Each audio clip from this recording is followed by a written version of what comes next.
ठीक है, तो आज का टॉपिक जो है वो है कंपाउंड इंटरेस्ट। और आज जो है हम एक बहुत ही इम्पोर्टेंट टॉपिक को डिस्कस करने वाले हैं, क्वांटिटी एप्टीट्यूड के। ये टॉपिक जो है, ठीक है, अपने आप में जो है बहुत ही एक अच्छे लेवल का टॉपिक माना जाता है। ठीक है, तो इस टॉपिक के जो है मेंस में भी सवाल ज़्यादा से ज़्यादा आ सकते हैं, क्योंकि ये टॉपिक थोड़ा सा मेंस लेवल टाइप का ही टॉपिक है। इसके अलावा जो है कंपाउंड इंटरेस्ट को जो है हम अगर सक्सेसिव परसेंटेज भी बोले, ठीक है, सक्सेसिव परसेंटेज के कंसेप्ट बोले तो वो भी सेम होता है। तो सक्सेसिव परसेंटेज का जो कंसेप्ट है वो डायरेक्टली कंपाउंड इंटरेस्ट में लागू होता है। इसलिए हम बोलते हैं कंपाउंड इंटरेस्ट को एक सक्सेसिव परसेंटेज का एक मतलब क्या एप्लीकेशन है, हम ऐसा भी बोल सकते हैं कंपाउंड इंटरेस्ट को।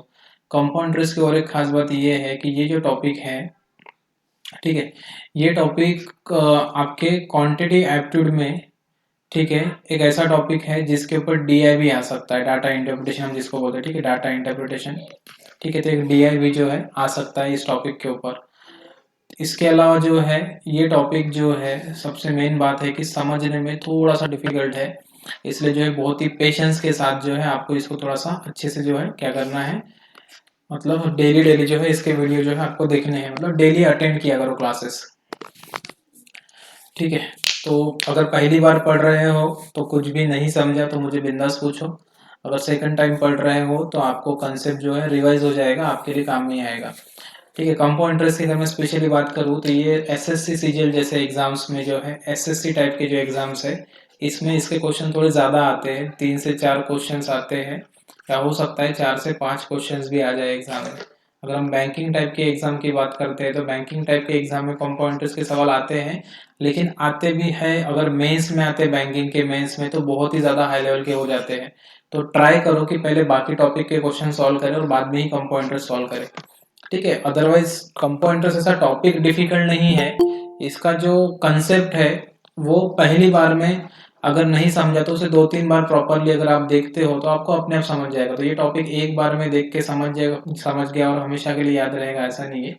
बस 1-2 बार इसका रिवीजन करिए, अपने आप ये टॉपिक आसान लगेगा। क्वांटिटी एप्टीट्यूड अपने आप में एक इजी सब्जेक्ट है, बस उसका रिवीजन, उसका प्रॉपर कंसेप्ट, गाइडलाइंस, ये सारी चीज़ें आपको आनी चाहिए।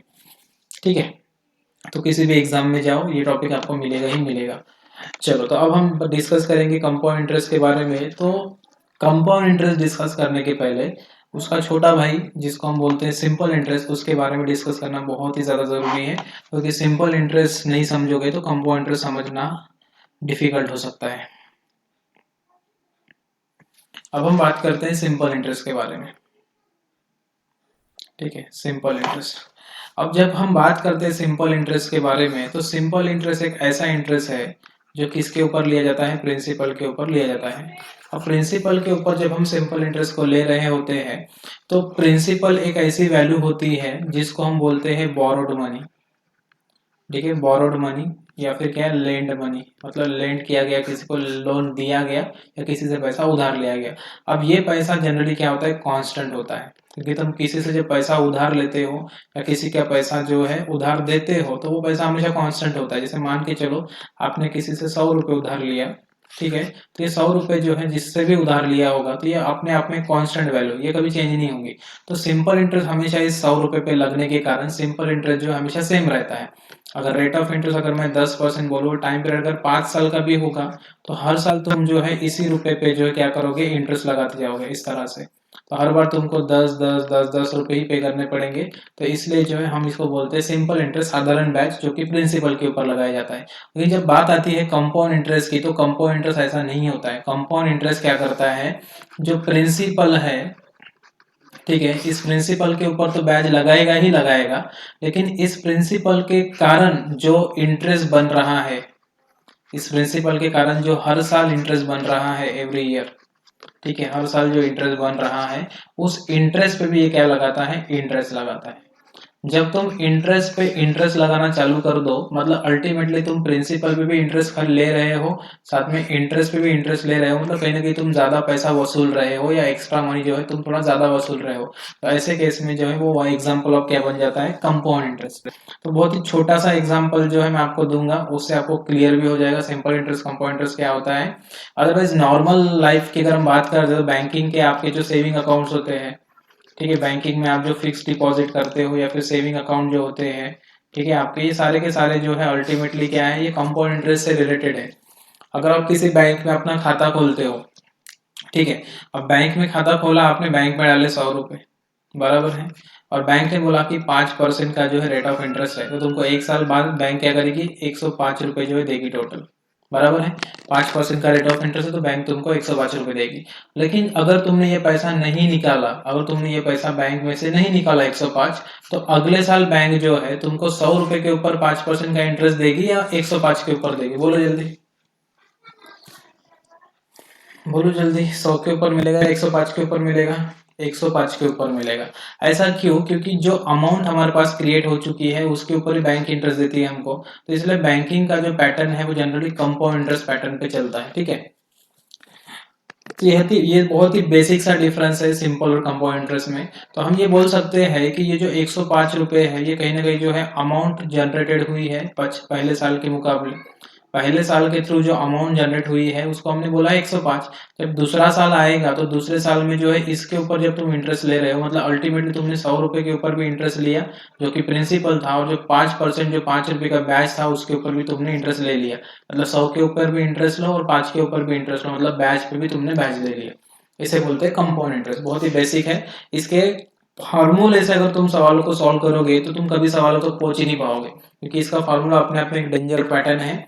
उसको मैं आराम से समझा दूंगा इसका फार्मूला कैसे डेवलप होता है। हम फर्स्ट बात करते हैं कि सिंपल इंटरेस्ट और कंपाउंड इंटरेस्ट का डिफरेंस देख लेते हैं कि कैसे हम क्रिएट कर सकते हैं सिंपल और कंपाउंड इंटरेस्ट का डिफरेंस, और उससे आपको प्रॉपरली समझ भी जाएगा, ठीक है। तो हम सबसे पहले बात करेंगे डिफरेंस की, ठीक है। तो एक साइड में जो है हम बात करेंगे सिंपल इंटरेस्ट, ठीक है, और एक साइड में हम बात करेंगे कंपाउंड इंटरेस्ट की। ये डिफरेंस बता दूं मैं आपको तो उससे क्या हो जाएगा, आपको जो है सवाल समझने में आसानी हो जाएगी। बहुत ही बड़ा कंसेप्ट है सिंपल और कंपाउंड इंटरेस्ट में, कंपाउंड इंटरेस्ट का। तो ये बड़ा कंसेप्ट जो है आज के दिन पूरा चल सकता है, देखते हैं कितना होता है। अब मान के चलो कि तुमने बैंक में से फॉर एग्जाम्पल 100 रुपए जो है उधार लिए, और रेट ऑफ इंटरेस्ट बैंक ने बोला 10% प्रति वर्ष है, और टाइम पीरियड फॉर एग्जाम्पल 3 साल है। सेम पैसा तुमने कंपाउंड इंटरेस्ट पे उधार लिया 100 रुपए, और रेट ऑफ इंटरेस्ट अभी भी 10% पर एनम है, और अभी भी तुम्हारा टाइम ड्यूरेशन जो है 3 साल है। लेकिन ये जो पैसा लिया है ये तुमने कंपाउंड इंटरेस्ट पे लिया, और ये पैसा तुमने सिंपल इंटरेस्ट पे लिया। अब होता क्या है देखो, जैसे फॉर एग्जाम्पल मान के चलो कि जब हम बात करते हैं फर्स्ट ईयर की, ठीक है, जब हम बात करेंगे सेकंड ईयर की 2 साल की, ठीक है, जब हम बात करेंगे 3 साल की थर्ड ईयर की, ठीक है, तो होता क्या है देखो कि यहाँ पे आपको हर साल जो है सिंपल इंटरेस्ट मिलता रहेगा, जिस वजह से आपका हर साल क्या होता जाएगा, अमाउंट जो है क्रिएट होते जाएगा। अब उदाहरण के लिए हम पकड़ते हैं, जैसे मान के चलो कि पहले साल की बात करें तो पहले साल जो है बैंक तुमको 100 रुपए के ऊपर 10% का इंटरेस्ट देगी, मतलब 10 रुपए का इंटरेस्ट देगी। तो तुम्हारा सिंपल इंटरेस्ट कितने का हुआ, 10 रुपए का। अगर सिंपल इंटरेस्ट 10 रुपए का हुआ तो बाय डिफॉल्ट अमाउंट कितने की हो गई, अमाउंट हो गई 110 रुपए, 110 रुपए। अगर तुम पहले साल नहीं पे कर पाए पूरा पैसा, ठीक है, तो तुमको जो है जो 100 रुपए है उसके ऊपर तो तुमको और इंटरेस्ट देना पड़ेगा 10%, तो तुम और 10 रुपए का इंटरेस्ट दोगे। तो इस तरह से जो है बैंक में जो 110 जमा थे उसमें और 10 रुपए ऐड कर दो, मतलब 120 रुपए जो है तुमको अमाउंट पे करनी पड़ेगी 2 साल में, अगर तुम पैसा वापस नहीं करते हो किसके ऊपर, सिंपल इंटरेस्ट पे। अगर तुम तीसरे साल तक तुम्हारा इंटरेस्ट चल रहा है, मतलब तुमको और 10 रुपए देने पड़ेंगे, और 10%, मतलब और यहाँ पे 10 रुपए ऐड हो जाएगा, तो तुमको 130 रुपए जो है अमाउंट पे करनी पड़ेगी, 130 रुपए अमाउंट पे करनी पड़ेगी। किसके ऊपर, सिंपल इंटरेस्ट के ऊपर। क्यों ऐसा, क्योंकि तुम्हारा सिंपल इंटरेस्ट 3 साल का कितना बन चुका है, 30 रुपए, है ना। अगर 3 साल का सिंपल इंटरेस्ट अगर 30 रुपए है, ठीक है, 3 साल का सिंपल इंटरेस्ट अगर आपका 30 रुपए है, ठीक है, तो बाय डिफॉल्ट अमाउंट 130 रुपए ही बनेगी। तो इसमें हमने क्या देखा है, एक पैटर्न, तो इसमें हमने देखा कि इंटरेस्ट जो है ये हमेशा क्या है, कांस्टेंट है। इंटरेस्ट क्या है, कांस्टेंट है। ऐसा किस लिए है, क्योंकि हमेशा तुम प्रिंसिपल के ऊपर ही रेट ऑफ इंटरेस्ट लेने की कोशिश कर रहे हो। क्लियर हुआ यहाँ तक, बोलो।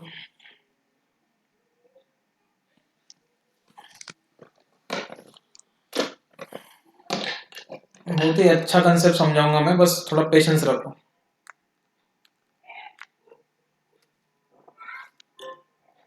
एक मिनट, मैं थोड़ा सा नेट बंद कर दूं, सिम बंद कर देता हूँ सेकंड वाला, ताकि किसी को फोन ना आए उस पर।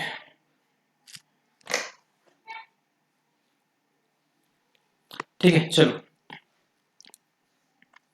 अब हम बात करते हैं कंपाउंड इंटरेस्ट की। अगर हम बात करें अगर कंपाउंड इंटरेस्ट की, तो कंपाउंड इंटरेस्ट में, ठीक है, जब पहला साल आएगा, दूसरा साल आएगा और तीसरा साल आएगा, ठीक है, second year, first year, third year, तो इस केस में पहले साल में हम कितना सीआई कमाएंगे और उसके कारण जो अमाउंट होगा वो कितना जनरेट होगा, हम उसके ऊपर ध्यान देते हैं। जैसे देखो, अब जैसे मान के चलो कि फॉर एग्जांपल,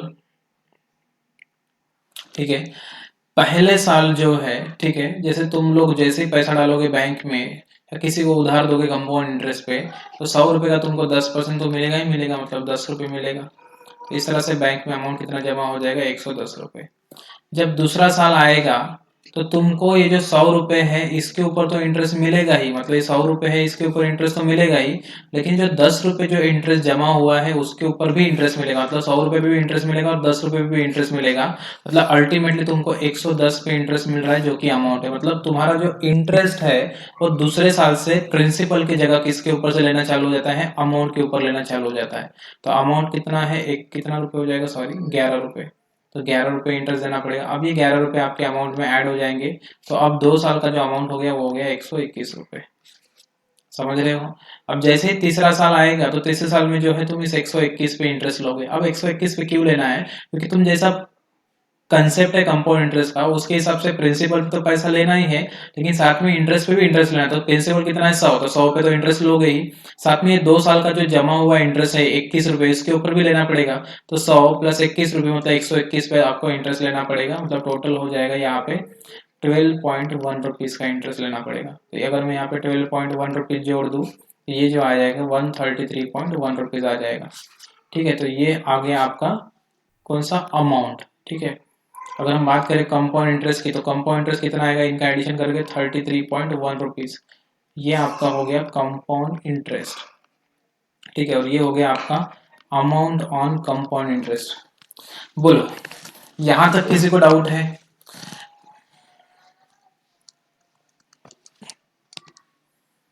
ठीक है, तो ये जो आपका कंपाउंड इंटरेस्ट है, ठीक है, इसमें आप देख रहे हो कि कंपाउंड इंटरेस्ट में जो इंटरेस्ट आपको मिल रहा है हर साल, वो हर साल जो मिलने वाला इंटरेस्ट है ना, वो हर साल चेंज हो रहा है। देखो, पहले साल 10 रुपये मिला, दूसरे साल 11 रुपये मिला, तीसरे साल 12.1 रुपीज मिला। ऐसा क्यों मिला, ऐसा इसलिए मिला क्योंकि तुम हर बार इंटरेस्ट पे इंटरेस्ट लोगे तो ऑब्वियस सी बात है कि जो वैल्यू है वो हर बार चेंज होते रहेगी। जब वैल्यू हर बार चेंज होगी तो उसका 10% भी हर बार चेंज होगा। तो इस तरह का जो है छोटा सा कंसेप्ट है सिंपल और कंपाउंड इंटरेस्ट का, जो हमने प्रॉपरली समझाया। अब हम सिर्फ बात करेंगे कंपाउंड इंटरेस्ट के बारे में। क्लियर हो गया तो स्क्रीनशॉट ले लो, आगे बढ़ते हैं।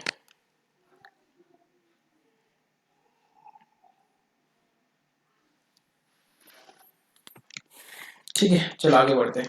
अब हम बात करेंगे स्पेशली कंपाउंड इंटरेस्ट के बारे में। कंपाउंड इंटरेस्ट कैसे बिहेव करता है, क्या स्पेशलिटी है कंपाउंड इंटरेस्ट की, कौन सी चीज हमें पता होनी चाहिए कंपाउंड इंटरेस्ट की जिससे हम क्वेश्चन को सॉल्व कर सके, इसके बारे में हम डिस्कस करते हैं। ठीक है, अब देखो, अगर मैं बात करूं स्पेशली कंपाउंड इंटरेस्ट की, तो जैसे फॉर एग्जांपल मान के चलो कि प्रिंसिपल अगर फॉर एग्जांपल 1000 रुपये है, ठीक है, प्रिंसिपल अगर 1000 रुपये है, ठीक है, मैंने रेट ऑफ इंटरेस्ट 10% लिया है और टाइम पीरियड में 3 साल का ले रहा हूँ।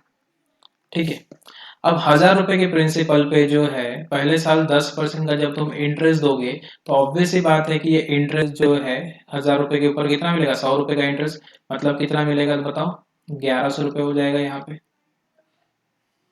है ना, 1100 रुपये हो जाएगा।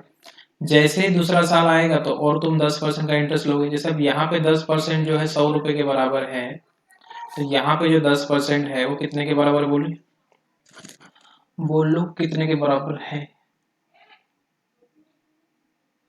बोलो कितने के बराबर है, 110। बहुत बढ़िया, 110 रुपए के बराबर है। अब ये 110 रुपए जो है आपके इसमें ऐड हो जाएंगे, तो आपका पैसा हो जाएगा 1210 रुपीज, है ना, 1210 रुपीज। अब जैसे ही तीसरा साल आएगा तो तुमको और 10% का इंटरेस्ट पे करना पड़ेगा, जो कि कितने के बराबर हो जाएगा, 121। जब 121 तुम इसमें ऐड करोगे तो ये हो जाएगा 1331 रुपीज। इस तरह से तुम्हारा 3 साल का इंटरेस्ट हो गया। ठीक है, अब बहुत ही अच्छे से ध्यान से समझिए, बहुत ही इंपॉर्टेंट कंसेप्ट है।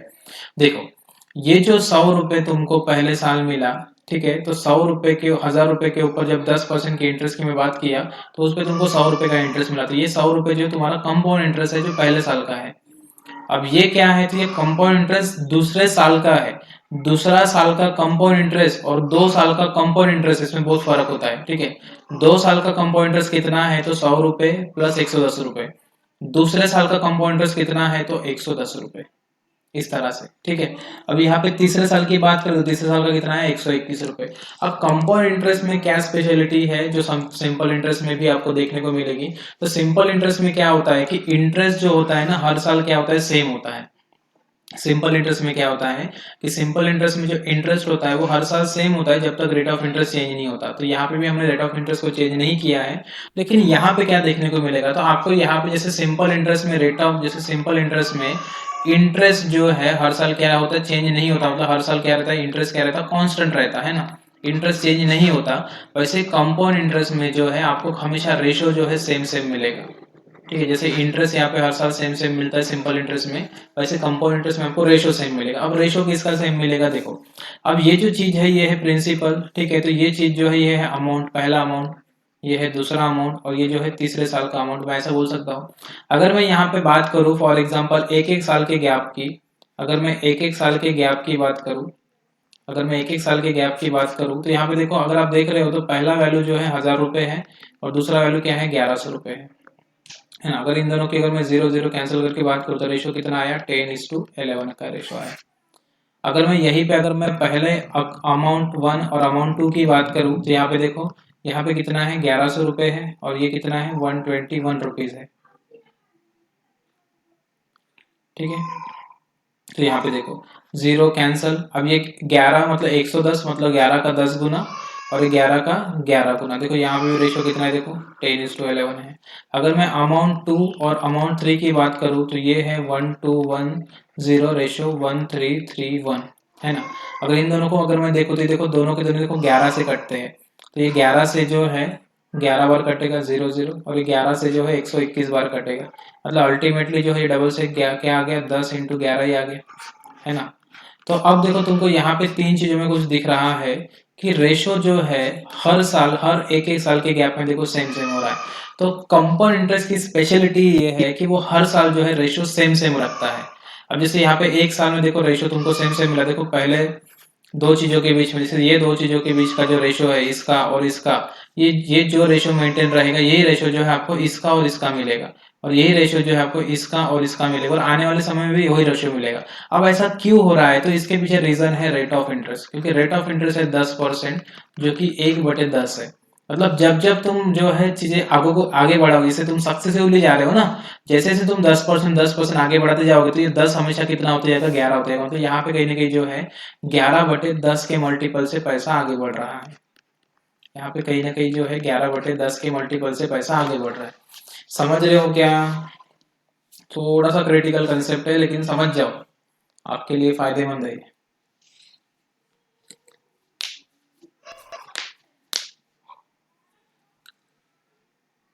बहुत बढ़िया, ठीक है। अब जैसे ये एक एक साल के गैप में जब रेशो सेम होता है, एक एक साल के गैप में जैसा रेशो सेम होता है तो ये हर दो दो साल के गैप में भी रेशो सेम हो सकता है, ठीक है। ऐसा कुछ नहीं कि एक एक साल के गैप में हो, जैसे हर दो दो साल के गैप में रेशो सेम होता है वैसे हर 3 3 साल के, तो इसको हम साल बोलने से अच्छा है कि साइकिल बोले। अब जैसे डायरेक्ट 2 साइकिल की बात करें, जैसे इसकी और अगर मैं इसकी बात करूँ तो देखो रेशो देखो 1000:121 है ना। अगर मैं इसकी बात करूँ देखो 0 0 गेट कैंसिल, तो रेशो कितना आया 100:121 आया, बराबर है 100:121 आया, दो दो साल के गैप के रेशो, है ना। अगर मैं और बात करूँ नीचे में देखो, मैं अगर मैं इसकी और अगर मैं इसकी बात करूँ तो देखो यहाँ पे दिख रहा है आपको 1100 रेशो 1331।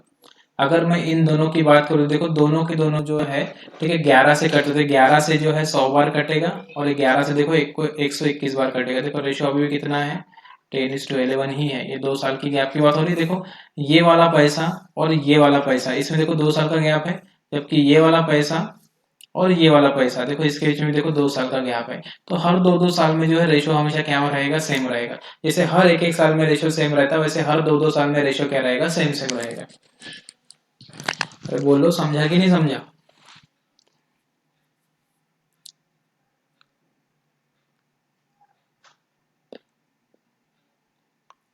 ठीक है, तो सिंपल इंटरेस्ट की स्पेशलिटी है इंटरेस्ट को सेम रखता है वो हर साल, जबकि कंपाउंड इंटरेस्ट की स्पेशलिटी है कि हर साल रेशो हमेशा क्या रहता है सेम रहता है। ठीक है। तो हम अल्टीमेटली ऐसा ही बोल सकते हैं कि ये वाला अमाउंट जो है, ये वाला अमाउंट जो है, ये इस अमाउंट के लिए प्रिंसिपल का काम कर रहा है, ये वाला अमाउंट इस अमाउंट के लिए प्रिंसिपल का काम कर रहा है, ऐसा ही बोल सकते हैं हम लोग। ठीक है। अब जैसे हर 2-2 साल का होता है तो हर 3-3 साल का भी रेशियो सेम ही होता है। ठीक है। अब 3-3 साल का मैं निकाल के बताने के लिए मेरे को और नीचे लाइन बनानी पड़ेगी। तो इतना इजीली आपको समझ गया है। ठीक है। स्क्रीनशॉट ले लिया था सब लोगों ने?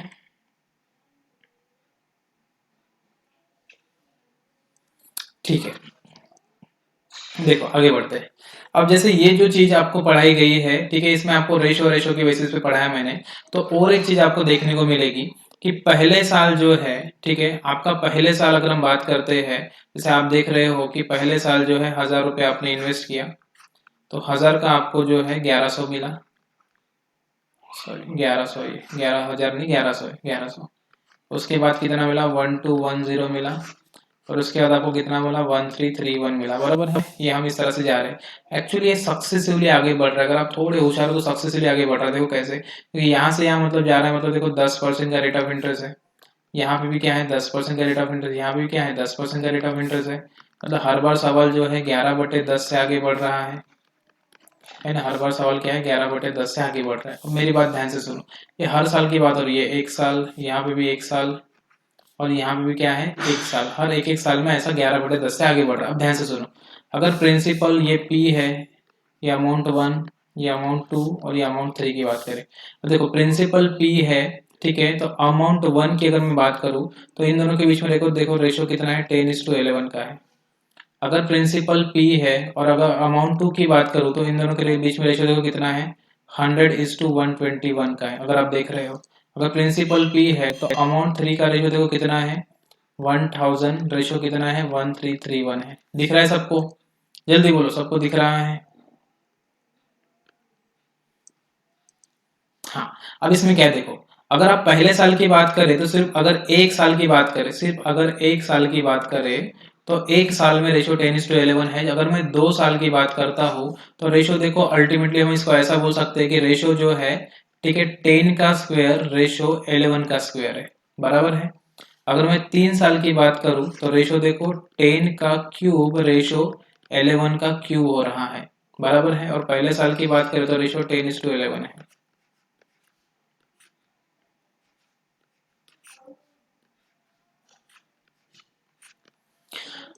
बोलो समझा क्या?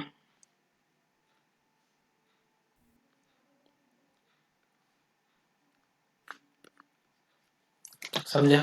इससे क्या समझ में आता है? इससे ये समझ में आता है कि रेशो के जो पावर्स होते हैं, रेशो को अगर हमने पावर में कन्वर्ट कर लिया तो अल्टीमेटली हमको पहले साल का डायरेक्ट वैल्यू मिलेगा। जैसे देखो, अब ये रेशो है, अगर मुझे पूछा कि कोई पैसा 1000 रुपए से 1331 रुपीज हो गया, अगर कोई पैसा 1000 रुपए से 1331 रुपीज हो गया, तो बताइए रेट ऑफ इंटरेस्ट क्या है, या ये बताइए कितने सालों में हुआ। तो हम इसको देखेंगे ये किसका पावर बन रहा है। अगर ये पावर में 3 बना है इसका, तो ये 3 जो है ये रिप्रेजेंट करता है टाइम पीरियड को। ये ऐसा पैसा कितने सालों में हुआ? 3 साल में। ये 2 क्या रिप्रेजेंट कर रहा है? दो दो, ये बता रहा है कि 2 साल में ऐसा हुआ। और यहाँ पे कुछ नहीं, मतलब ये 1 साल में ऐसा हुआ। अगर हमें रेट ऑफ इंटरेस्ट निकालने को बोले तो हम यहाँ से देखो 1 साल का वैल्यू अगर हमें पता लग गया, अगर ये वाला गिवन है और हमने ये निकाल लिया, अगर तुमने 1 साल का वैल्यू निकाल लिया तो यहाँ पे रेट ऑफ इंटरेस्ट डायरेक्ट पता लगेगा, क्योंकि 10 से 11 हो रहा है, मतलब 1 से बढ़ रहा है हर बार 10 के ऊपर। तो रेट ऑफ इंटरेस्ट जो है 10%, तुम ऐसा भी निकाल सकते हो। तो रेट ऑफ इंटरेस्ट निकालने के लिए और टाइम पीरियड निकालने के लिए ये वाला कंसेप्ट आपको बाद में काम में आएगा।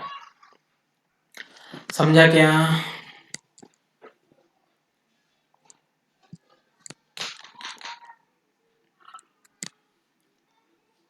बहुत बढ़िया, बहुत अच्छा। देखो, और एक जबरदस्त बात तुमको पता लगने वाली है अभी, कि हर साल जैसे हर साल रेशो प्रिंसिपल अमाउंट का सेम होता है, वैसे हर साल रेशो कंपाउंड इंटरेस्ट का भी सेम होता है। देखो, पहले साल जो तुमने कंपाउंड इंटरेस्ट कमाया था वो कमाया था 100 रुपए, जबकि दूसरे साल तुमने जो कंपाउंड इंटरेस्ट कमाया था वो कितना कमाया था? 110 रुपए। अगर पिछली शीट देखो, एक बार देखो, देखो ये तुम्हारा कंपाउंड इंटरेस्ट है ना। अब देखो ये तुम्हारा compound interest for second year, ये तुम्हारा compound interest for third year, दिख रहा है इस तरह से। तो compound interest for first year जो होगा, ठीक है, फॉर फर्स्ट ईयर जो होगा वो सेकंड ईयर के जो है कंपाउंड इंटरेस्ट से जो है सेकंड ईयर के, ठीक है, सेकंड ईयर के कंपाउंड इंटरेस्ट के अगर रेशो की बात करें तो वो भी देखो 10:11 ही है। अगर मैं compound interest for second year और compound interest for third year की बात करूं, ठीक है, तो इनके इसमें रेशो कितना है 110 रेशो 121। तो अगर मैं इनका रेशो लेके देखूं तो इनका रेशो भी देखो 10:11 ही है। मतलब जैसे प्रिंसिपल अमाउंट का रेशो है उसी टाइप का रेशो किसका बनता है, कंपाउंड इंटरेस्ट का ही बनता है। ठीक है, ये बात याद रखो। ये अभी नहीं समझेगा, सवालों में अच्छे समझेगा और अच्छे से। अगर अभी नहीं समझ रहा तो सवालों में हो जाएगा क्लियर। एकदम जबरदस्त फाड़ू कंसेप्ट है। ठीक है, चलो आगे बढ़े।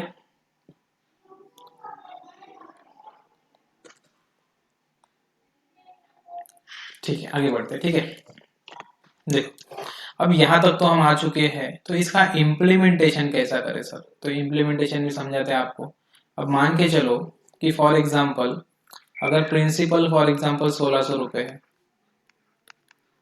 प्रिंसिपल कितना है 1600 रुपये है, और rate of interest for example 5% है, और टाइम पीरियड आपको गिवन है फॉर एग्जाम्पल 3 साल, और आपको पूछा गया है कि बताइए कंपाउंड इंटरेस्ट क्या होगा इस सवाल में। तो हम इस सवाल का कंपाउंड इंटरेस्ट एक काम करते हैं, इसको बाद में पकड़ते हैं। चलो अभी बताता हूँ मैं, बाद में फिर वो उसका फार्मूला बता दूंगा, कोई बात नहीं। देखो अगर हम इस सवाल की बात करें तो इस सवाल में हमको निकालना क्या है, कंपाउंड इंटरेस्ट निकालना है। तो कंपाउंड इंटरेस्ट कैसे निकालें? देखो बहुत ही सिंपल सा लॉजिक है। आपको साल कितने दिए हैं, 3 साल। 3 साल मतलब रेशो के 3 साइकिल। अब देखो रेट ऑफ इंटरेस्ट कितना है, 5% पर एनम। 5% मतलब होता है 1/20। ठीक है, अब तुम यहाँ पे बहुत अच्छे से ध्यान दो, पिछले सवाल में देखो rate of interest he decider. देखो यहाँ पे देखो तुम लोग, यहाँ पे जो 11/10 ये मल्टीपल आया है, ये 11/10 जो मल्टीपल आया है, ये क्यों आया है? क्योंकि रेट ऑफ इंटरेस्ट 10% है। तो 10% का मतलब क्या होता है, 1/10। तो 10 से 11 हो जाना, तो उसी का हम यूज करेंगे इसमें। देखो देखो हम उसी का यूज करेंगे। हम बोलेंगे कि कोई प्रिंसिपल अगर 16,000 रुपए है, अगर वो हर साल 5% से बढ़ रहा है, तो पहले साल जो अमाउंट मिलेगी वो कहीं ना कहीं जो है 21/20 होगी। दूसरे साल जो अमाउंट मिलेगी वो कहीं ना कहीं 21/20 से ही इन्फ्लुएंस होके आएगी। जब तीसरे साल जो अमाउंट मिलेगी वो कैसे आएगी, 21/20 से मल्टीप्लाई करके ही आएगी, क्योंकि 5-5% है ना। अब ये सक्सेसिव परसेंटेज ही है, अगर तुम समझ पा रहे हो ढंग से तो। अगर तुम ढंग से समझ पा रहे हो तो ये एक्चुअल में सक्सेसिव परसेंटेज ही चल रहा है। तो इसको इतना करने की जरूरत नहीं, तुम डायरेक्ट डायरेक्ट रेशो से भी कर सकते हो। मुझे एक बात बताओ, अगर कोई चीज देखो प्रिंसिपल से अमाउंट हो जा रही है, जैसे फॉर एग्जाम्पल कोई चीज 16,000 रुपए है, ठीक है 16,000 रुपए है, पहले साल 5% से बढ़े तो हम बोलते हैं ना 105/100। दूसरे साल भी 5% से बढ़े तो हम बोलेंगे 105/100। तीसरे साल भी 5% से बढ़ी तो हम बोलते हैं 105/100। लेकिन ये जो चीज है ये प्रिंसिपल से लेके कहाँ पे लेके जा रही है, हमको अमाउंट तक लेके जा रही है। मतलब इस सवाल में हमने कंपाउंड इंटरेस्ट नहीं निकालना, इस सवाल में हमने क्या निकाला, इस कंसेप्ट से प्रिंसिपल के थ्रू अमाउंट निकाला। तो इस वैल्यू को बोलेंगे हम अमाउंट। ठीक है, ये मैं आपको क्लियर करूंगा अच्छे से। देखो अब इसमें देखो आप देख रहे हो तो ये जो 105/100 है ये कहीं ना कहीं 21/20 ही तो है हर बार। अरे है कि नहीं, बोलो, है कि नहीं? ठीक है, तो उसी के यूज के थ्रू हम इस सवाल को कर सकते हैं। इसका कैलकुलेशन करोगे तो आंसर आएगा। लेकिन इसमें और एक बेस्ट मेथड है, वो है ratio method. Ratio method, ratio method क्या करती है, रेट ऑफ इंटरेस्ट पे फोकस करती है। रेट ऑफ इंटरेस्ट कितना है, 5%, मतलब 1/20। मतलब कोई पैसा प्रिंसिपल से जब अमाउंट होने जा रहा है तो पहले 20 था तो अब 21 हुआ। ऐसा कितने बार हुआ, 3 बार। तो 20 से 21, फिर 20 से 21, ऐसा 3 बार लिख लो। अल्टीमेटली यहाँ पे क्या आ जाएगा, 8,000, और यहाँ पे क्या आएगा 21 का क्या आएगा क्यूब। तो ये आता है 9261, 21 का क्यूब। ठीक है, तो तुमको पता है कि 8,000 रुपए की वैल्यू, 8,000 रुपए की वैल्यू सवाल में अगर 16,000 रुपए गिवन है, ठीक है, तो हमें यहाँ पे ये वाली वैल्यू नहीं निकालनी है, हमें निकालना है कंपाउंड इंटरेस्ट। तो कंपाउंड इंटरेस्ट क्या होगा, तो प्रिंसिपल और अमाउंट के बीच में जो गैप क्रिएट हुई है उसी को हम बोलते हैं इंटरेस्ट। तो 8,000 का पैसा अगर तुमको 9,261 मिल रहा है, मतलब 1,261 ज्यादा मिल रहा है, तो 1,261, सॉरी 1261 इंटू क्या करो तुम 2 करो, यही तुम्हारा कंपाउंड इंटरेस्ट हो जाएगा। समझ रहा है क्या?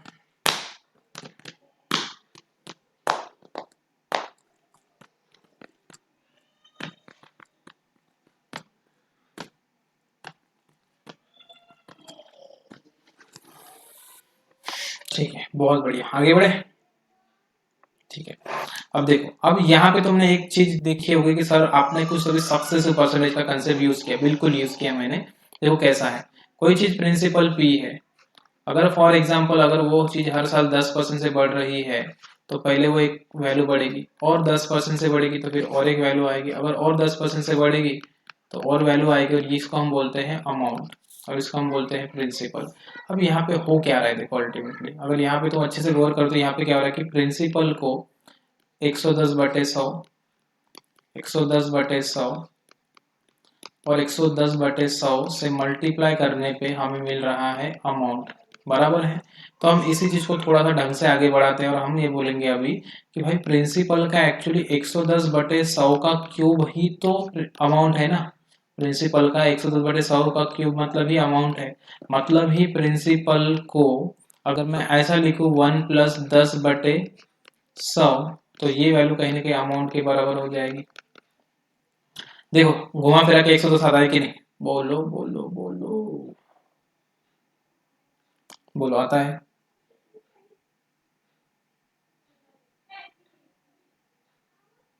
क्या स्क्रीन थोड़ा क्या है सर, थोड़ा ऊपर लिखिए, क्या नीचे क्या लिखा फिर सर, थोड़ा ऊपर लिखिए, ये ले ऊपर।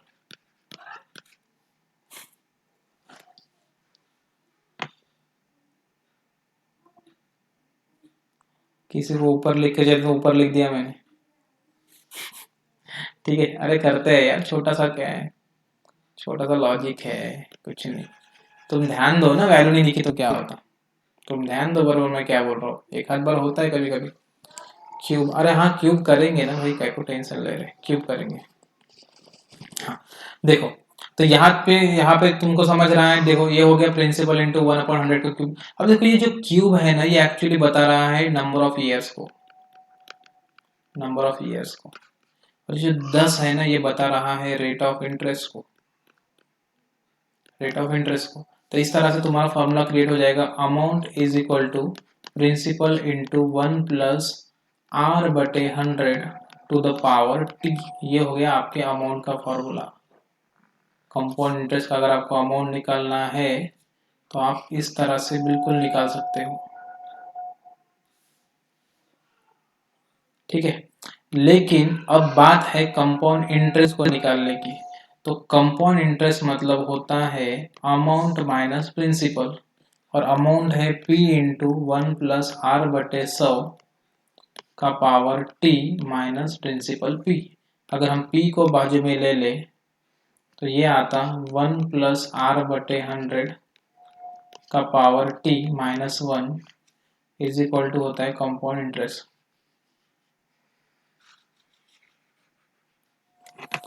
बोलो, तो कितने बच्चे ऐसे हैं जिनको ये कंपाउंड इंटरेस्ट का फॉर्मूला यूज करके क्वेश्चंस को सॉल्व करना है।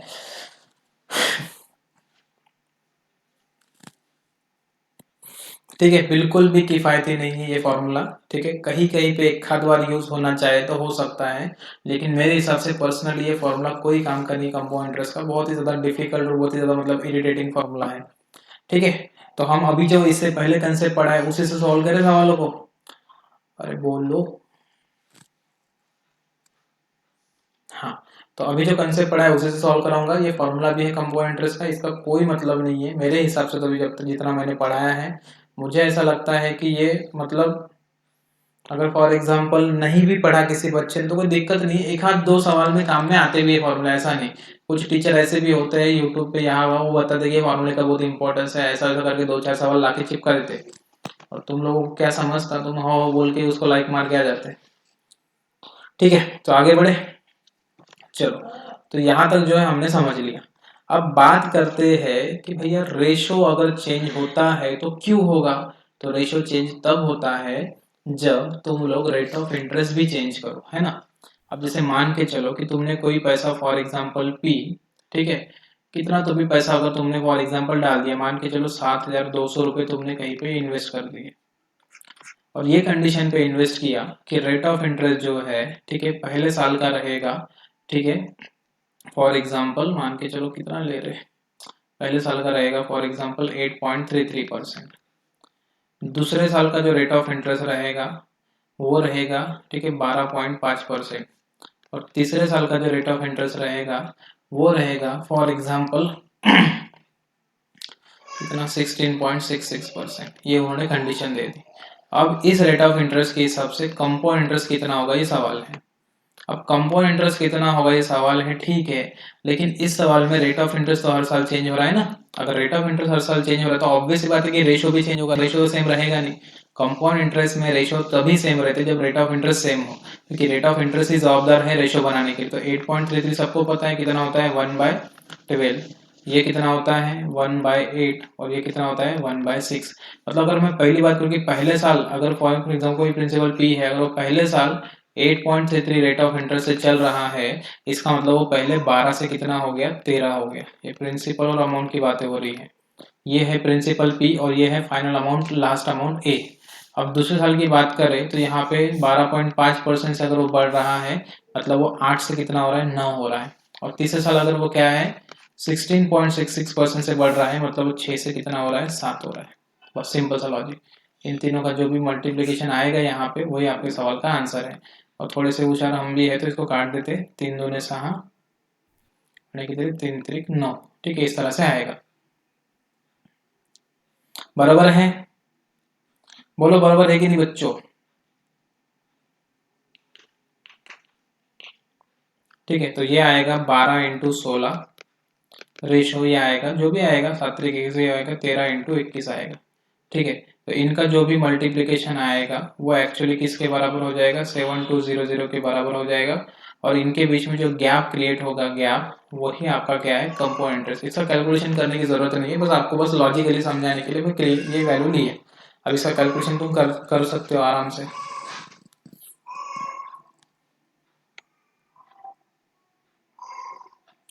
समझा के बोलो।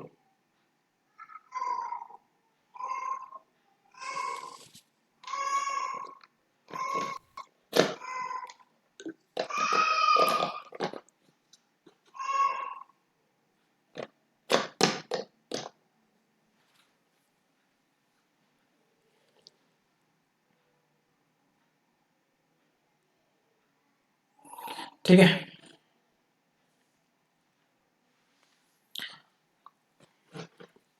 तो ये हो गया आपका कंपाउंड इंटरेस्ट के ऊपर बेसिक बेसिक कंसेप्ट। ठीक है, इसमें बहुत सारे कंसेप्ट है, बताने के लिए दुनिया रुक जाएगी लेकिन कंसेप्ट खत्म नहीं होंगे कंपाउंड इंटरेस्ट के। ठीक है, चलो और बताते हैं आपको कंसेप्ट पे कंसेप्ट, कंसेप्ट पे कंसेप्ट। ठीक है, चलो आगे बढ़े।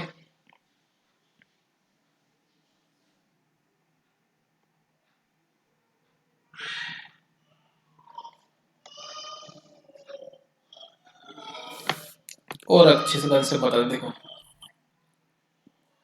अगर हम स्पेशली 2 साल की बात करें, फॉर 2 इयर्स, अगर हम स्पेशली 2 साल की बात करें, ठीक है, अगर फॉर एग्जाम्पल प्रिंसिपल अगर 100 रुपए है, ठीक है, और अगर rate of interest for example 10% per annum है, और टाइम पीरियड हमको दिया है 2 साल, और बात पूछी गई है कि भैया कंपाउंड इंटरेस्ट क्या होगा, तो हमारे पास क्या क्या ऑप्शन है कंपाउंड इंटरेस्ट निकालने के लिए, ध्यान दो।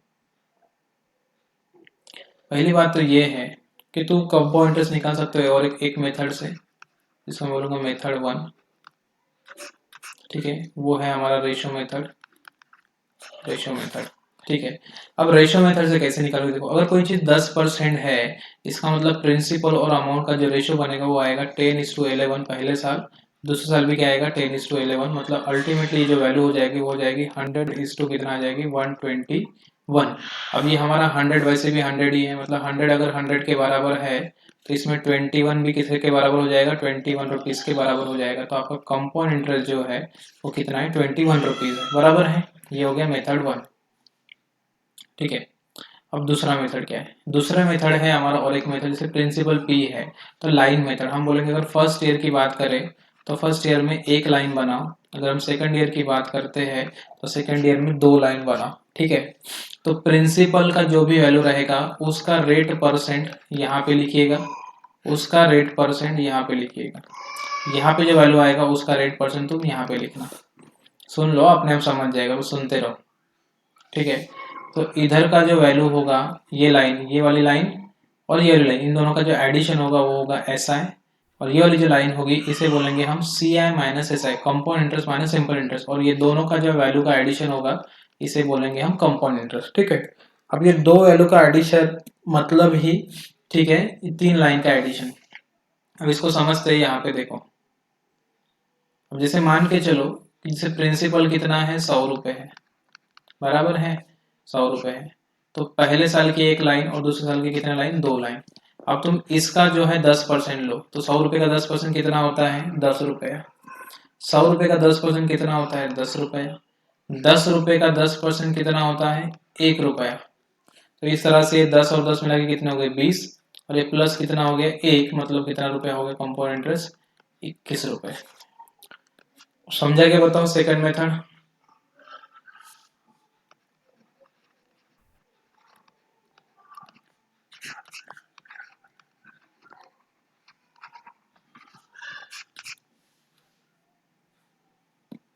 ठीक है, अब इसके अलावा और कौन सा मेथड है, तो आपको देखो मैं एक चीज समझाना चाहता हूँ कि जैसे कोई चीज 100 रुपए है ना, ठीक है, वो पहले साल जो है 10% रेट ऑफ इंटरेस्ट से यहाँ पे आई, उसके बाद और 10% के रेट ऑफ इंटरेस्ट का इंक्रीमेंट होता है वो यहाँ पे आई। तो पहले साल जब 10% का इंक्रीमेंट हुआ था 110 और बाद में कितना हो गया, 121 हो गया। अगर कोई चीज 121 हो रही है कहाँ से, 100 से, मतलब डायरेक्ट डायरेक्ट जो है 21 की बढ़ोतरी हो गई, जिसको हम बोलते हैं कंपाउंड इंटरेस्ट। अब ये डायरेक्ट 21 की बढ़ोतरी निकालते कैसे, तो इसके लिए हमने एक फॉर्मूला पढ़ा था, नेट परसेंट चेंज, है ना। तो हम उसको नेट परसेंट चेंज को बोलेंगे compound interest for 2 years. Compound interest for 2 years is equal to होता है एक्स प्लस वाई प्लस, ठीक है, एक्स वाई बटे 100, डायरेक्ट डायरेक्ट। इसी को हम बोलते हैं नेट परसेंट चेंज। देखो पहले साल भी 10% का, दूसरे साल भी 10% का इंक्रीमेंट, तो यहाँ पे एक्स का वैल्यू प्लस 10 प्लस 10 प्लस, ठीक है, 10 इंटू 10 बटे 100, ठीक है, इसका मतलब ये कितना हो गया, 21%। 21% मतलब यहाँ पे कितने रुपीज है, 21 रुपीज है। बोलो समझा गया।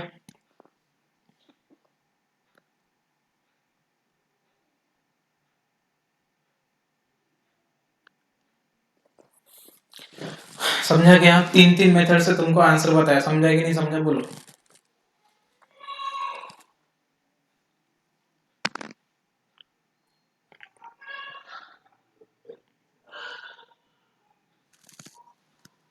ठीक है, अब इससे फायदा क्या होगा, देखो इससे ये फायदा होगा सेकंड वाले एक मेथड से, कि आपको किसी भी सवाल को सॉल्व करते समय डिफरेंट डिफरेंट मेथड यूज करते आना चाहिए, क्योंकि सवाल के हिसाब से मेथड्स चेंज कर सकते हो आप, क्योंकि कंपाउंड इंटरेस्ट में कोई भी चीज कांस्टेंट नहीं है, उसमें कहीं ना कहीं मेथड जो है चेंज हो सकते हैं टाइम टू टाइम। अब देखो यहाँ पे अभी मैंने क्या बताया कि कंपाउंड इंटरेस्ट का जो परसेंटेज वैल्यू होता है वो होता है एक्स प्लस एक्स वाई बटे 100, इसके हिसाब से होता है। अगर फॉर एग्जाम्पल अगर हम बात करते हैं यहाँ पे 10% की, अगर रेट ऑफ इंटरेस्ट अगर 10% है, तो आपका कंपाउंड इंटरेस्ट जो है कितना हो गया, 21% के बराबर हो गया, बराबर है। अगर वहीं पे अगर रेट ऑफ इंटरेस्ट अगर 5% होता, 5% होता, ये क्या होता, 5 प्लस 5 इंटू 5 बटे 100 होता है। तो 5 प्लस 5 कितना हो गया, 25, और ये कितना हो जाएगा 25, और ये कितना हो जाएगा वो पॉइंट, मतलब 25.25% होता। अरे बराबर है कि नहीं, बोलो। अरे 5 प्लस 5 10 होता है ना, सॉरी, 10.25, तुम हाइज बोलते। अगर वहीं पे अगर रेट ऑफ इंटरेस्ट 5% होता तो आंसर आता 10.25%। अरे बोलो सही है कि नहीं सही है।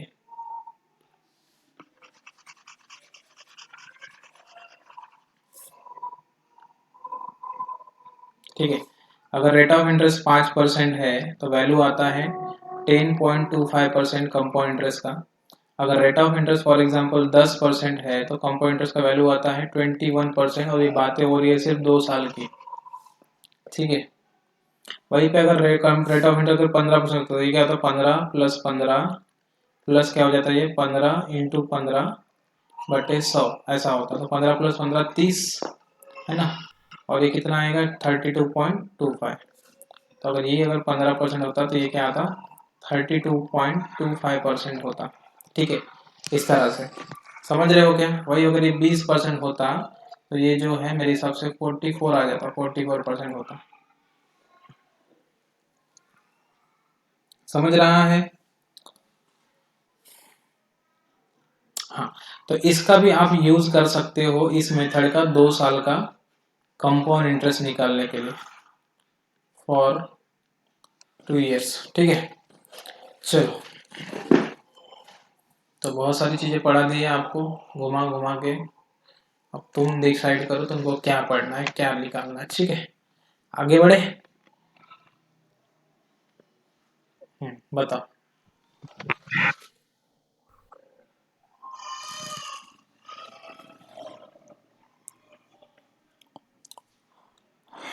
बोलो जल्दी से आंसर फटाफट।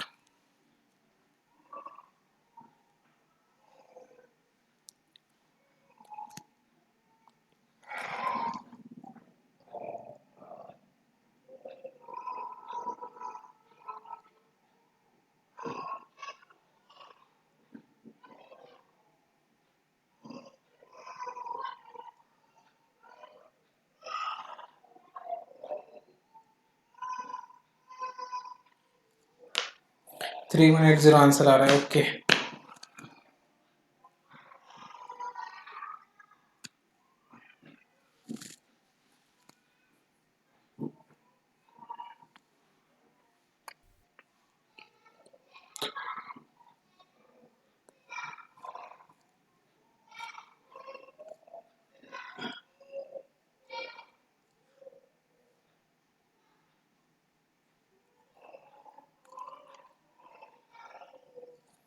ठीक है 3180 आंसर आ रहा है आप सभी लोगों का, बिल्कुल बढ़िया। ठीक है, ट्राई करते हैं हम लोग भी, सच में हमारा भी आंसर आता है कि नहीं।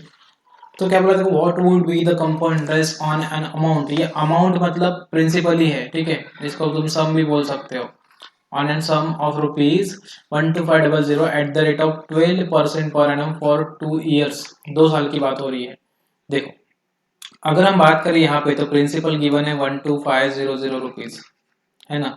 रेट ऑफ इंटरेस्ट क्या है 12% पर एनम, और टाइम पीरियड कितना है 2 साल। ठीक है, तो यहाँ पे सबसे बड़ा खिलाड़ी जो होता है ना वो होता है रेट ऑफ इंटरेस्ट। ये हमेशा याद रखना, ये रेट ऑफ इंटरेस्ट ही बहुत बड़ा खिलाड़ी है इसमें। तो 12% मतलब कितना होता है, 4 3 12 मतलब 3/25 होगा, बराबर है।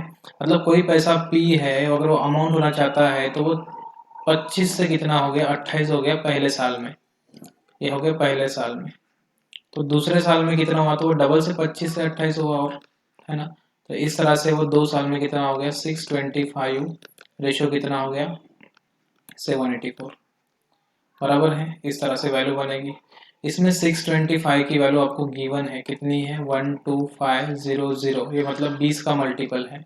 अब तुमको जो है ना कंपाउंड इंटरेस्ट को निकालने को बोला, तो ये कंपाउंड इंटरेस्ट के लिए इनका गैप देखना पड़ेगा, क्योंकि प्रिंसिपल और अमाउंट इन दोनों के बीच का गैप ही तो कंपाउंड इंटरेस्ट है। इन दोनों के बीच में गैप कितने का है 75 और 84, 8 और 7 15, कितने 8 और 7 15, अच्छा चलो 9, 159 का गैप है 159। तो कंपाउंड इंटरेस्ट जो है वो है 159। तो 159 को तुम 20 से मल्टीप्लाई करो तो आंसर आएगा 3180। ठीक है, समझे।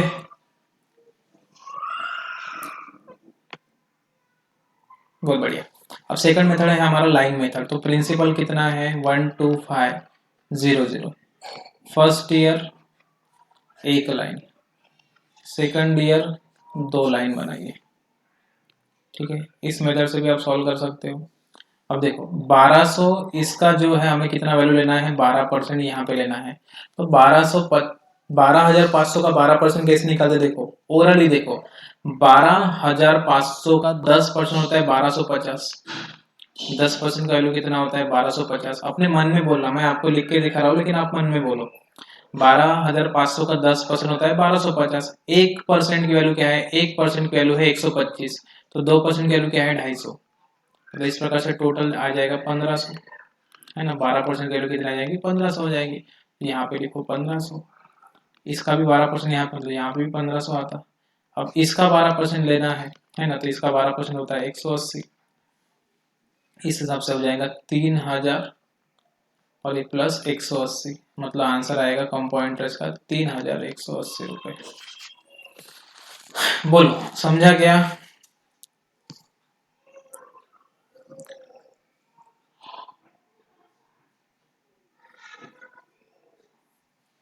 बहुत बढ़िया, आगे बढ़ते हैं।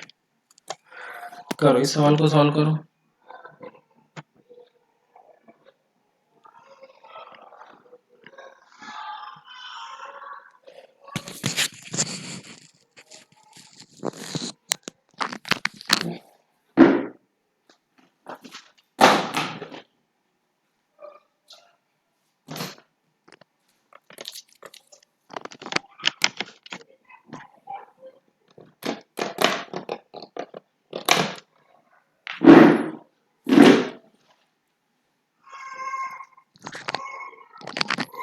बताओ इस सवाल का आंसर बताओ।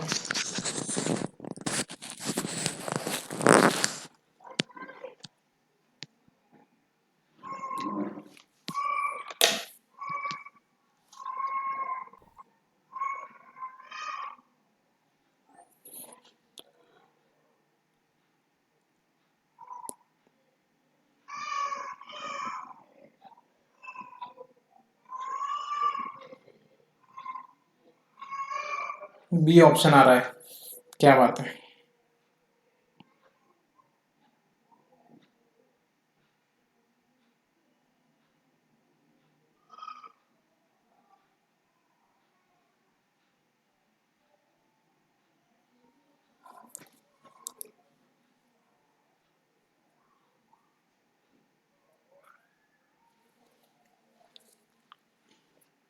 ठीक है, अब देखिए, अब जैसे फॉर एग्जांपल अगर हम इसमें इस सवाल में बात करें तो इस सवाल में देखो डायरेक्ट डायरेक्ट आंसर आप सोचिए कि यहाँ पे बात क्या हुई है, कंपाउंडेड हाफ ईयरली की। अब कंपाउंडेड हाफ ईयरली क्या चीज है, तो इसको समझते हैं। जैसे मान के चलो तुम लोग कि फॉर एग्जांपल अगर प्रिंसिपल अगर फॉर एग्जांपल 100 रुपए है ना, प्रिंसिपल 100 रुपए है और रेट ऑफ इंटरेस्ट जो है 10% है पर एनम। एक काम करता हूँ, ठीक है, देखो अगर प्रिंसिपल फॉर एग्जांपल 100 रुपए है, ठीक है, और रेट ऑफ इंटरेस्ट चल रहा है 10% पर एनम, ठीक है, और समय है 1 साल का, और पैसा हमने कंपाउंड इंटरेस्ट पे लिया है लेकिन कंपाउंडेड, ठीक है, एनुअली, कंपाउंड एनुअली पे लिया है। सेम प्रिंसिपल है पी 100 रुपए, हमने रेट ऑफ इंटरेस्ट लिया है 10% पर एनम का, और अभी भी समय है 1 साल, ठीक है, लेकिन हमने जो सी आई पे जो पैसा लिया है वो लिया है कंपाउंडेड, ठीक है, कंपाउंडेड, ठीक है, हाफ ईयरली। इस तरह से हमने पैसा लिया है। अब दोनों केस में फर्क क्या है तुम अच्छे से ध्यान दो, ठीक है, आपको ध्यान देके समझना पड़ेगा। ठीक है, अब देखो, जब तुम पैसा 100 रुपए किसी से उधार लेते हो 10% प्रति वर्ष के हिसाब से और 1 साल के लिए, तो चाहे वो कंपाउंड इंटरेस्ट हो या सिंपल इंटरेस्ट हो, वो डायरेक्ट डायरेक्ट 10 रुपए ही मिलेगा, क्योंकि ये हमेशा 10 रुपए मिलेगा। तो कंपाउंड इंटरेस्ट कितना है इस केस में, 10 रुपए। अगर तुमने किसी से 100 रुपए उधार लिया 10% प्रति एनम के हिसाब से 1 साल के लिए, फिर चाहे वो तुम कंपाउंड इंटरेस्ट लो या सिंपल इंटरेस्ट लो, आपको 10 रुपए ही मिलेगा। लेकिन यहाँ पे देखो एक चीज है, यहाँ पे क्या है, देखो तुमने 100 रुपए उधार लिया 10% प्रति वर्ष के हिसाब से 1 साल के लिए, यहाँ पे भी तुमने 1 साल के लिए पैसा लिया, यहाँ पे भी 1 साल के लिए लिया, लेकिन यहाँ पे पैसा कैसा लिया जा रहा है, compounded half yearly. Half yearly compounded का मतलब होता है कि पैसा तो 10% के हिसाब से लेंगे, लेकिन वो हाफ हाफ ईयर मतलब 6-6 महीने में इंटरेस्ट लेना चालू करेंगे। अगर ये 6-6 महीने में इंटरेस्ट लेना चालू करेंगे तो ऑब्वियस ही बात है कि रेट ऑफ इंटरेस्ट आधा हो जाएगा ना। तो रेट ऑफ इंटरेस्ट क्या हो जाएगा, 5% पर, ठीक है, हाफ ईयर। ऐसा होगा कि नहीं, पर हाफ ईयर होगा 5% पर हाफ ईयर।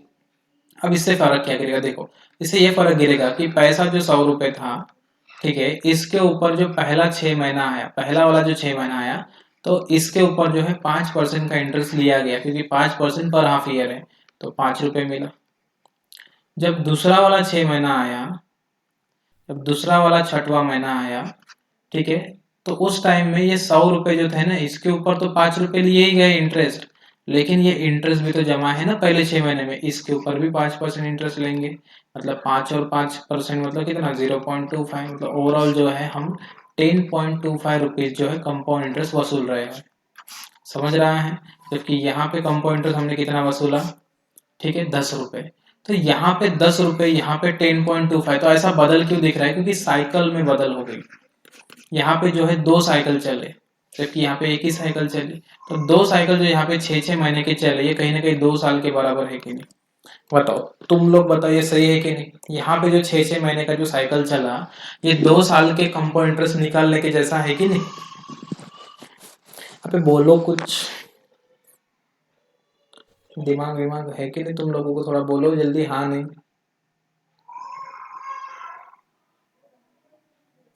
बहुत बढ़िया। ठीक है, तो ये जो हमने चीज़ें पढ़ी है यहाँ पे, ठीक है, हमें एक बात सीखने को मिली यहाँ से कि अगर कोई चीज़ कंपाउंडेड हाफ ईयरली है, अगर टाइम पीरियड आधा हो जाता है, सॉरी कंपाउंडेड हाफ ईयरली, तो टाइम पीरियड को अगर हमने क्या कर दिया, for example half half year में कन्वर्ट कर दिया, तो एक्चुअल में टाइम पीरियड डबल हो जाता है। ठीक है, तो ये चीज़ें होती है। चलो, तो इसे मिटाऊं मैं, ये कंसेप्ट को मिटाऊं, जल्दी बोलो, स्क्रीनशॉट ले लो आप लोग।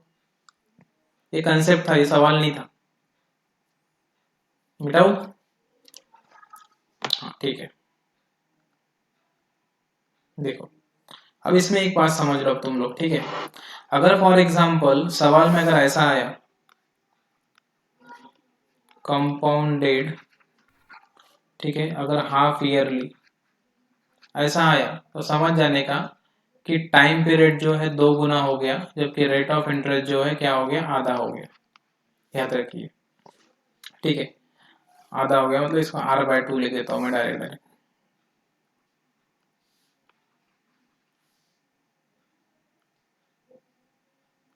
अगर फॉर एग्जांपल ऐसा लिया कंपाउंडेड क्वार्टरली, ऐसा लिख के आया कंपाउंडेड क्वार्टरली, अगर ऐसा लिख के आया तो समझ लेने का टाइम पीरियड 4 गुना हो गया, जबकि रेट ऑफ इंटरेस्ट जो है R/4 हो गया। ठीक है, अगर कंपाउंडेड हाफ ईयरली आए तो ऐसा याद रखिए, कंपाउंडेड क्वार्टरली आए तो टाइम पीरियड जो है 4 गुना हो गया, समझ लेने का, रेट ऑफ इंटरेस्ट जो है 4 हिस्सों में बढ़ गया है, समझ लो। ठीक है, चलो, इस तरह से ही चलेगा। अब इस सवाल को एक्चुअली में सॉल्व करते हैं अभी।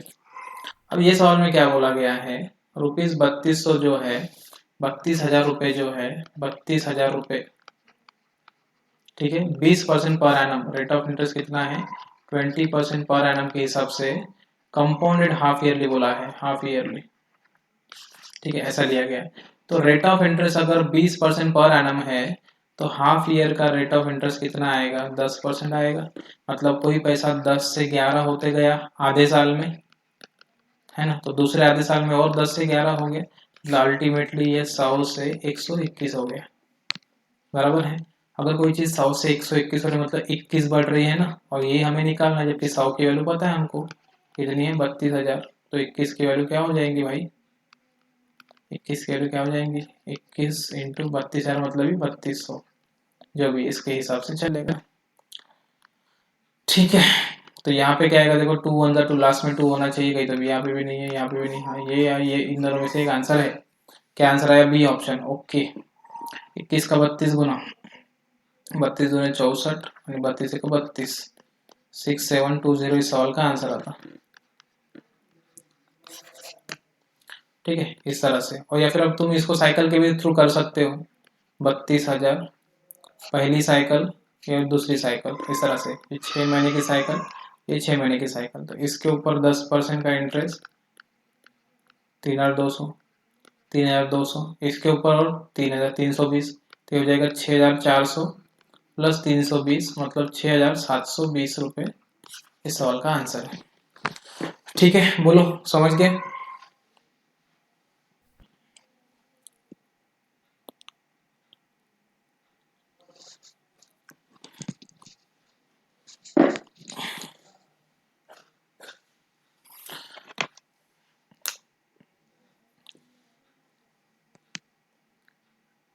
सबको समझा?